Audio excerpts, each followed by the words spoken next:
नमस्कार विद्यार्थी मित्रांनो, शुभदा विद्यालय यूट्यूब चॅनलमध्ये पुन्हा एकदा आपल्या सर्वांचं मनापासून स्वागत. आज आपण इयत्ता 11वीच्या वर्गाचा अर्थशास्त्र या विषयाचा तास घेणार आहोत आणि या तासाला आपण अर्थशास्त्राची द्वितीय सत्र वार्षिक परीक्षेची प्रश्नपत्रिका उत्तरासहित सोडवणार आहोत. ही प्रश्नपत्रिका एकूण 80 गुणांची आहे आणि ही सोडवण्यासाठी आपल्याला 3 तासाची वेळ ही दिली जाणार आहे. मित्रांनो, यासारख्या इतर विषयांच्या प्रश्नपत्रिका आपल्याला हव्या असतील तर आपल्या चॅनलला सबस्क्राईब करून डिस्क्रिप्शन बॉक्समध्ये दिलेली 11वी 12वीची प्लेलिस्ट अवश्य पहा. आपल्याला हा व्हिडिओ उपयोगी वाटला तर व्हिडिओला लाईक करा, आपल्या मित्रांनासुद्धा शेअर करा.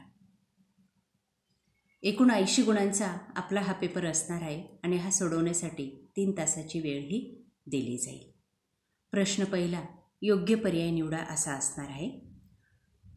त्यामध्ये आपल्याला 5 विधानं दिलेली आहे आणि त्यांचे 4 पर्याय आहेत. त्या 4ही पर्यायांपैकी अचूक पर्याय आपल्याला निवडायचा आहे आणि त्याचं वर्णाक्षर आपल्याला लिहायचं आहे. ते विधान पुन्हा लिहायचं आहे, विधान पूर्ण करून. बघा, ते पहिलं, ॲडम स्मिथ यांच्या बाबतीत कोणते विधान लागू होत नाही ते आपल्याला शोधायचं आहे. बघा, या ठिकाणी त्याचं उत्तर पण दिलेलं आहे. 4 विधानं दिलेली आहेत, त्यापैकी कोणतं लागू होत नाही ते आपल्याला अचूक ओळखायचं आहे आणि एकूण मिळवायचं आहे. दुसरं, पैशांच्या उत्क्रांतीनुसार क्रम लावा. बघा, तो क्रम दुसरा बरोबर आहे. तिसरं, खालील विधाने चतुर्थकासाठी लागू होत नाहीत. त्याचं उत्तर आहे 4 यापैकी नाही.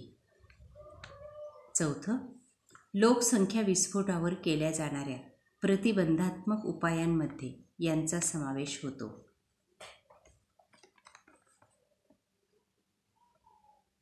तिसरं, 5, आर्थिक नियोजनाच्या बाबतीत खालील बाबी बरोबर आहेत.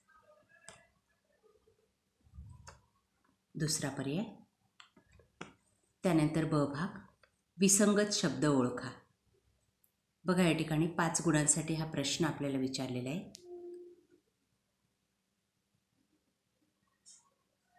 4 शब्द दिलेले आहेत एका गटामध्ये आणि त्यापैकी एक शब्द वेगळा आहे, तो आपल्याला अचूकपणे ओळखायचा आहे. बघा, अंडरलाईन केलेले शब्द वेगळे आहेत. काळा पैसा, दुसऱ्या गटातलं व्यापारी बँका, तिसऱ्या गटातलं छुपी बेकारी, चौथ्या गटातलं हिरवा आणि 5व्या गटातलं विमुद्रीकरण. या पद्धतीने आपल्याला विसंगत शब्द ओळखायचा आहे आणि 5 गुण मिळवायचे आहेत. त्यानंतर ब भाग बघा, सहसंबंध पूर्ण करा 5 गुणांसाठी. 5 विधानं दिलेली आहेत आणि त्यांचा सहसंबंधसुद्धा दाखवलेला आहे. आपल्याला तो सहसंबंध अचूकपणे ओळखायचा आहे आणि रिकाम्या चौकटीमध्ये अचूक शब्द लिहायचा आहे.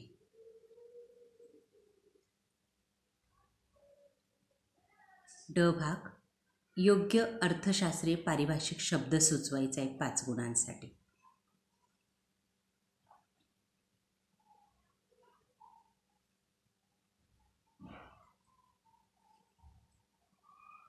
पाच विधानं दिलेली आहेत, त्यांना आपल्याला 5 शब्द सुचवायचे आहेत. त्या विधानाला अचूक लागू होईल असा. त्यानंतर प्रश्न दुसरा बघा, अ भाग, खालील उदाहरणांच्या आधारे संकल्पना ओळखून ती स्पष्ट करा. कोणतेही 3. 6 गुणांसाठी हा प्रश्न. 5 विधानं दिलेले आहेत आणि त्या विधानांना लागू होणारी जी काही संकल्पना असेल ती आपल्याला स्पष्ट करायची आहे. ब भाग, फरक स्पष्ट करा. कोणतेही 3. 6 गुणांसाठी हा प्रश्न आहे.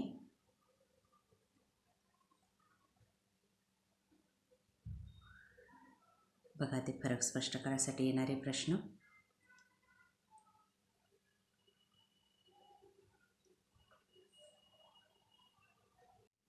प्रश्न तिसरा, पुढील प्रश्नांची उत्तरे लिहा 12 गुणांसाठी. 3 प्रश्नांची उत्तरे लिहायची आहेत आपल्याला, त्यांनी 5 दिलेली आहेत. बघा ते प्रश्न.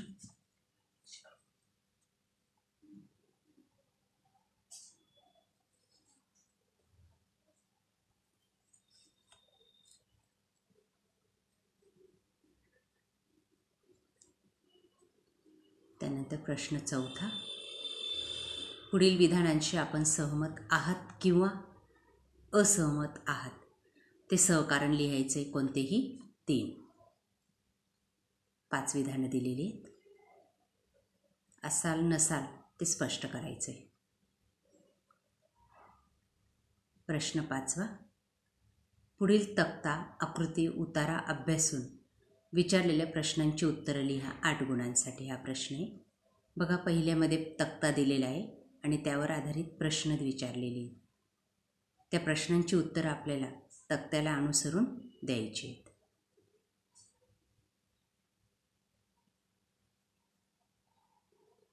दुसऱ्या भागामध्ये आपल्याला एक आलेख दिलेला आहे आणि त्या आलेखावर आधारित विचारलेल्या प्रश्नांची उत्तरं लिहायची आहेत.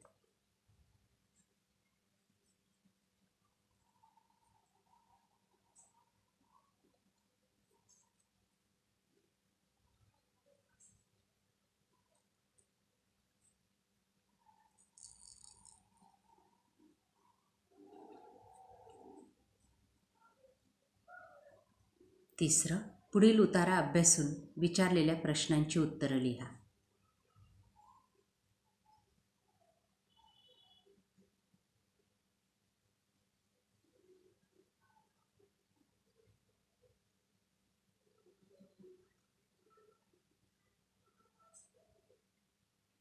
त्यानंतर प्रश्न 6, पुढील प्रश्नांची सविस्तर उत्तरे लिहा, कोणतेही 2. 16 गुणांसाठी हा प्रश्न आहे. बघा ते प्रश्न.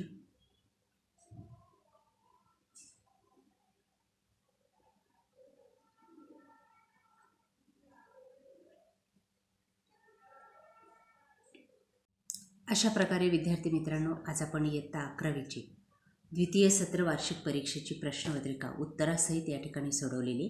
आपल्याला हा व्हिडिओ नक्कीच उपयोगी ठरणार आहे. चालू शैक्षणिक वर्षाची ही प्रश्नपत्रिका आहे. व्यवस्थित अभ्यास करून ठेवा. काही अडचणी आल्या तर कमेंट करा. आपल्या चॅनलची 11वी 12वीची प्लेलिस्टसुद्धा तुम्ही पाहू शकतात. Thank you for watching. Please subscribe.